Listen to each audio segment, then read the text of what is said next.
எல்லோருக்கும் வணக்கம்.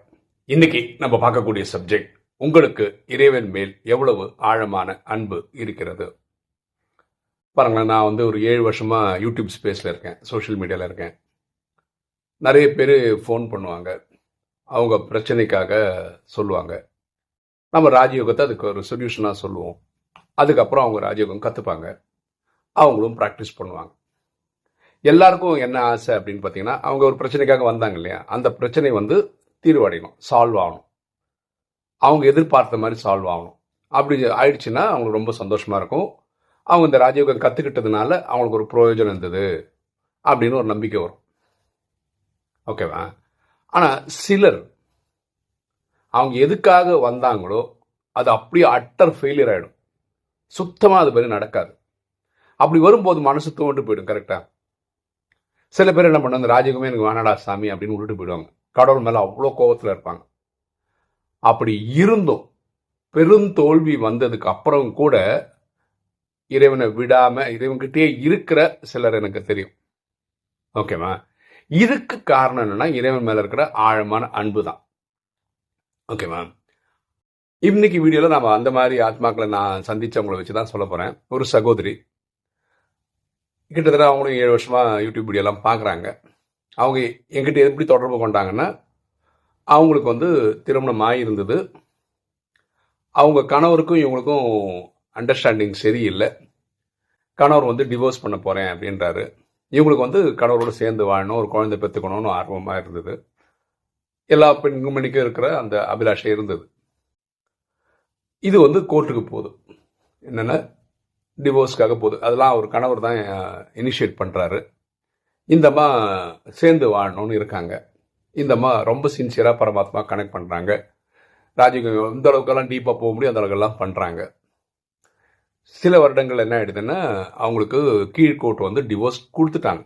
அப்படின்னா நீங்கள் பிரிஞ்சிருங்கன்ற மாதிரி கொடுத்துட்டாங்க.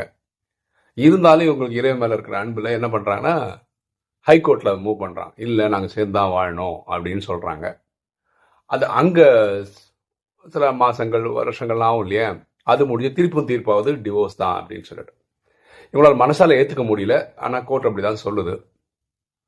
அதனால இப்போ இவங்களுக்கு என்னாச்சு, கணவரும் இல்லை, குழந்தையும் இல்லை, அந்த மாதிரி நிலைமையில வந்துட்டாங்க. இவங்க ஒரு காலகட்டத்திலையும் என்கிட்ட அப்டேட் பண்ணுவாங்க. இவங்ககிட்ட எனக்கு ரொம்ப பிடிச்ச ஒரே ஒரு விஷயம் என்னன்னா, இவங்க அண்ணான்னு கூப்பிடுறது.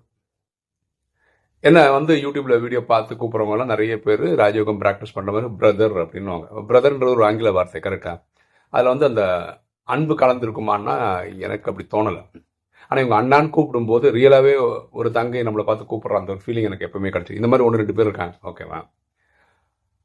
அப்போது இவங்களுக்கு எதுக்காக ராஜயோகத்துக்கு வந்தாங்களோ அது நடக்கவே இல்லை. தோல்வி மேலே தோல்வி. லோயர் கோர்ட்டில் தோத்தாங்க, ஹையர் கோர்ட்டில் தோத்தாங்க. இவங்க நினைச்ச மாதிரி நடக்கல. சமீபத்தில் இவங்க அப்பாவும் காலமாயிட்டாங்க. அப்போ இவங்க தனிமைப்பட்ட மாதிரி இருக்காங்க. அப்போ எனக்கு ஒரு பயம் என்ன இருந்ததுன்னா, இவங்க ராஜயோகத்தையும் விட்டுட்டு போயிடுறதுக்கு வாய்ப்பு இருக்குது, இறைவனையும் விட்டுட்டு போகிறதுக்கு வாய்ப்பு இருக்குது அப்படின்னு எனக்கு தோணிச்சு. ஏன்னா ஒரு விஷயத்துக்காக வரோம், அது ஒர்க் அவுட் ஆகணும் போது ஒரு விரக்தி வரும் இல்லையா.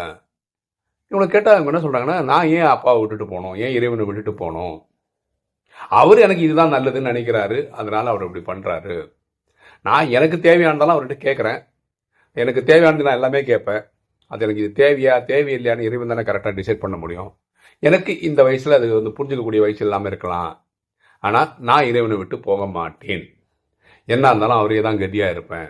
இன்றைக்கி வரைக்கும் அவங்க ஒரு சின்ன ஆன்லைன் வியாபாரம்லாம் பண்ணி அவங்களுடைய கை செலவுக்கெல்லாம் அவங்க பார்த்துக்கிறாங்க. ஓகேவா? எனக்கு இந்த சகோதரி நினைக்கும் போது ரொம்ப பெருமிதமாக இருக்குது. அதாவது ஒரு பிரச்சனைக்குன்னு வராங்க, ராஜயோகம் கற்றுக்குறாங்க, ப்ராக்டிஸ் பண்ணுறாங்க. அவங்க எதுக்காக வந்தாங்களோ அதில் அட்டர் ஃபெயிலியர் ஆகிடுறாங்க. அப்போ என்ன பண்ணுவாங்க, பொதுவாக இறைவனை விட்டே போயிடுவாங்கல்ல. ஆனால் அவங்க அப்படி பண்ணவே இல்லை. இது எதை காட்டுதுன்னா, அவங்களுக்கு இறைவன் மேலே இருக்கிற ஆழமான அன்பு காட்டுது. ஓகேவா? இப்போ நீங்கள் எங்கே அதை கேட்டிங்கன்னா நிறைய வாட்டி சொல்லியிருக்கேன். நான் 14 வருஷமாக இந்த ராஜயோகம் ப்ராக்டிஸ் பண்ணுறேன். எனக்கு கடன் தான். எனக்கு கடனே அடையிலையான்னா நான் சுத்த போய் சொல்கிற மாதிரி இருக்கும். அடையலைன்னு சொன்னால் சுத்த போய் அப்படிலாம் கிடையாது. எனக்கு இப்போ 80-90% ப்ராப்ளம். நான் நினச்ச ஸ்பீடில் முடியல. ஓகேவா? நான் 6 மாதத்தில் முடிச்சிடணும்னு நினைக்கிறேன். இப்போ 14 வருஷமாக இருக்குது.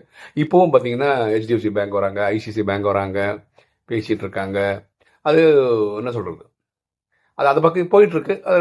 தீர்வு நோக்கி தான் போயிட்டு இருக்கு. ஓகேவா? யாரும் இப்போ வந்து அவ்வளோ கழுத்தில் கத்தி வைக்கிற மாதிரி, மிரட்டுற மாதிரி அந்த மாதிரிலாம் ஒன்றும் நடக்கல. வராங்க, பேசுகிறாங்க, நம்ம சொல்கிறோம், நம்ம காசு வரும்போது கொடுக்குறோம், பண்ணிடுறோம், அந்த மாதிரி. சரியா? ஸோ எனக்கு வந்து பிரச்சனைகள் சால்வ் ஆகிட்டே இருக்கு. நான் எதிர்பார்த்த ஸ்பீடில் கிடையாது. எனக்கு வந்து இறைவன்கிட்ட அந்த அன்பு கிடைச்சிக்கிட்டே தான் இருக்கு. அந்த அன்பை நான் அனுபவம் பண்ணிட்டே தான் இருக்கேன். அதனால நான் இந்த சிஸ்டமில் இருக்கேன். ஓகே, இந்த வீடியோ நான் ஏன் போடுறேன் அப்படின்னு பார்த்தீங்கன்னா, ஆழமான அன்பு இருக்குல்ல இறைவன் மேலே, அது எந்த அளவுக்கு இருக்கணும் அப்படின்றதுக்கு ராமாயணத்தில் ஒரு கதை இருக்கு. ஓகே, அது படித்தேன். அப்புறம் தான் இந்த சம்பவங்கள்லாம் ஞாபகம் வந்தது. அதையும் உங்ககிட்ட சொல்கிறேன். ராமாயணத்தில் சபரி அப்படின்னு ஒரு அம்மாவை பற்றி ஒரு கதை வரும். ஆக்சுவலாக அந்த அம்மா வந்து மத்தங் முனி அப்படின்னு ஒரு முனிவர் இருந்தார். அவங்களுடைய ஒரு சீடர் அவர்.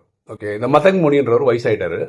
இன்றைக்கோ நாளைக்கோ அந்த கண்டிஷனில் இருக்கும்போது இந்த அம்மா சொல்கிறாங்க, உங்களோட ஹெல்த் இஷ்யூ இப்படி இருக்கே, நீங்களும் கிளம்பிட்டீங்கன்னா நான் என்ன பண்ணுவேன், எனக்கு என்ன ஒர்க்கு, எனக்கு ஏதாவது ஒரு வழி சொல்லிக்கிட்டு போங்க அப்படின்னு. ஏன்னா இந்த மாதிரி ஒரு டிசைபிள் தான். அப்போ அவர் வந்து ஒரு மாதிரி தபஸில் இருந்து என்ன சொல்கிறாருன்னா, விஷ்ணு ஸ்ரீராமரோட அவதாரம் எடுத்து இதே குடிலுக்கு வருவார், உன்னை வந்து பார்ப்பாரு, அதனால நீ வந்து இந்த குடில சுத்தமாக வச்சுக்கிட்டு பழங்கள்லாம் ரெடி பண்ணி அவர் வந்தால் ஸ்வீகாரம் பண்ணணும் அப்படின்னு மத்தங்கமுடி சொல்கிறாரு. சில நாட்கள் சில வாரங்களில் அவர் இறந்துடுறாரு. அதுக்கப்புறம் இந்த அம்மா தினசரி என்ன பண்ணுவாங்கன்னா, மரத்துலேருந்து விழக்கூடிய பழங்கள்லாம் இருக்குல்ல, அதை எடுத்து தொடச்சி கிடச்சி எடுத்து வைப்பாங்க. அதாவது இன்னைக்கே ஸ்ரீராமன் வர்ற மாதிரி நினச்சி. அப்புறம் அந்த குடிலேருந்து ஃபுல்லாக காடு தானே, இப்போ மரங்கள்லேருந்து இலைகள் விழும், பூக்கள் விழும், அதெல்லாம் க்ளீன் பண்ணி, அதாவது இவர் ஸ்வீகாரம் பண்ணுற மாதிரி. அந்த மாதிரி இவங்க ஒரு வாரம் இல்லை, ஒரு மாதம் இல்லை, பல வருஷங்களாக காத்துட்டு இருக்காங்க. ஆனால் தினசரி அதே எக்ஸைட்மெண்ட்டில் இருப்பாங்க. இன்னைக்கு ஸ்ரீராமன் வந்துடுவார், இன்னைக்கு ஸ்ரீராமன் வந்துடுவாருன்னு சொல்லிட்டு. அப்புறம் உங்களுக்கு தெரியும், இந்த வனவாசம் பீரியடில் அவர் வந்து அதே இடத்துல வந்து நிறைய முனிஸ் இருக்காங்க, ரிஷிகள் முனிகள் எல்லாம் இருக்காங்க, பெரிய தபஸ் பண்ணுறவங்களாம் இருக்காங்க. அந்த எந்த வீட்டுக்கும் போகாமல் இந்த சபரி அவங்க வீட்டுக்கு வந்ததா ராமாயணம் கதை சொல்லுது. இதுதான் அந்த அன்பு. பாருங்களா, அந்த அம்மாவுக்கு அவங்க குரு சொன்னார் இந்த மாதிரி வருவாருன்னு. அவங்க அன்னையிலேருந்து இன்னைக்கு தான் வருவார், இன்னைக்கு தான் வருவார், இன்னைக்கு தான் வருவான்னு சொல்லிட்டு எடுத்து பாருங்களா, வரிசையாக தோல்வி தானே. அதாவது எத்தனை வருஷமாக வெயிட் பண்ணியிருக்காங்க, இன்னைக்கும் வரலையா, இன்னைக்கு வரலையா, ஒரு விரக்தி வரலாம். அவங்களுக்கு அந்த எக்ஸைட்மெண்ட் குறையவே இல்லை. குரு சொன்னார்னா கண்டிப்பாக நடக்கும், அவ்வளோதான். அது என்னைக்கு தான் தெரியாது, அவரும் சொல்லலை இந்த நாளில் வருவாருன்னு சொல்லிட்டு. அதனால இவங்க அதுக்காக காத்துட்டு இருந்தாங்க. பார்த்தீங்களா, இதுதான் இதே மேலே இருக்க ஆழமான அன்பு. இப்போ வீடியோ பார்க்குற நீங்கள், உங்களுக்கு கூட சில விஷயங்கள் தோணலாம். அதாவது நினைச்சது நடந்துச்சுன்னு வச்சுக்கலாம், எல்லாருக்கும் சந்தோஷம்தான். நினைச்சது நடக்கலன்னு வச்சுக்கோங்க, அப்பவும் இதே மேலே இருக்க அன்பு குறையலன்னு வச்சுக்காங்க, நீங்கள் ரொம்ப ஸ்பெஷலான அன்பு. எனக்கு தெரிஞ்ச வீடியோ பார்க்குற எல்லா ராஜயோகிகளும், ராஜயோகம் ப்ராக்டிஸ் பண்ணுற எல்லா ராஜயோகமும் ஸ்பெஷல் தான். ஏன் தெரியுமா? எல்லாருமே 63 ஜென்மமா கன்சிஸ்டண்டாக இறைவனை நினைவு பண்ணியிருக்கோம், ஒரு பிறவிலையும். அதனால தான் இன்னைக்கு நம்ம ராஜயோகியா இருக்கோம். ஓகேவா? அப்போ நமக்கு எவ்வளோ ஆழமான அன்பு. இறைவன் யாருன்னு தெரியாது, அவர் எங்கே இருக்காருன்னு தெரியாது, இல்லை நமக்கு பக்தியில் யாரெல்லாம் தெய்வம் தோணுச்சோ அவங்களெல்லாம் கனெக்ட் பண்ணிட்டு தான் இருந்தோம். ஆனால் அப்படி பண்ணதுக்கான விளைவு தான் இன்னைக்கு நீங்கள் ராஜயோகியா இருக்கும். இதுவே இறைவன் மேல இருக்க அலாதியான அன்பு தான் காட்டுது. ஓகேவா? ஸோ அதனால நீங்க என் வாழ்க்கையில் அப்படி நடக்கல இப்படி நடக்கலாம் ஃபீல் பண்ணாதீங்க. இன்னைக்கு நீங்க ராஜயோகியா இருந்தாவே நீங்க ரொம்ப ஸ்பெஷல் தான். ஏன்னா நீங்க 63 ஜென்மமா பக்தி பண்ணவங்க. ஓகேவா? இப்போ உங்க அனுபவம் என்னன்றது கமெண்ட் செக்ஷன்ல சொல்லுங்களேன். அதாவது நீங்க ஏதோ நினைச்சுதான் ராஜயோகத்துக்குள்ள வந்திருப்பீங்க, அது நடந்துச்சா?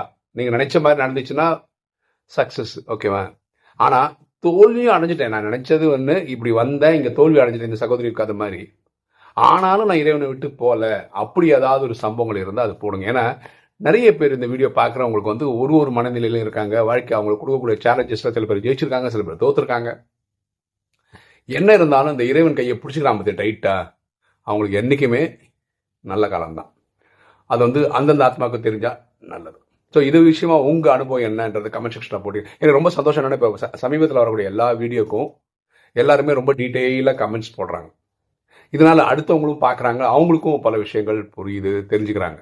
இப்போ உங்ககிட்ட ரெக்வஸ்ட் என்னன்னா, நீங்கள் கமெண்ட் செக்ஷனில் டீட்டெயிலாக போடுங்க, இது ஒரு ரெக்வஸ்ட்டு. அடுத்த ரெக்வஸ்ட்னா அடுத்தவங்க போடுற கமெண்ட்ஸ் இருக்குல்ல, அதுக்கு வந்து ஒரு தம்ஸ் அப் கொடுங்க, ஒரு கமெண்ட்டில் நன்றின்னு கொடுங்க, ஒரு ஹார்ட் சிம்பிள் அதை டச் பண்ணி கொடுங்க. ஏன்னா அந்த அவ்வளோ டீட்டெயிலாக டைப் பண்ணியிருக்காங்களா, அவங்களுக்கு ஒரு சந்தோஷம் கிடைக்கும்ல, அதனால சொல்கிறேன். ஓகே, இன்னைக்கு வீடியோ உங்களுக்கு பிடிச்சிருக்குன்னு நினைக்கிறேன். லைக் பண்ணுங்கள், சப்ஸ்கிரைப் பண்ணுங்கள், ஃப்ரெண்ட்ஸ் சொல்லுங்கள், ஷேர் பண்ணுங்கள், கமெண்ட்ஸ் போடுங்க. தேங்க்யூ.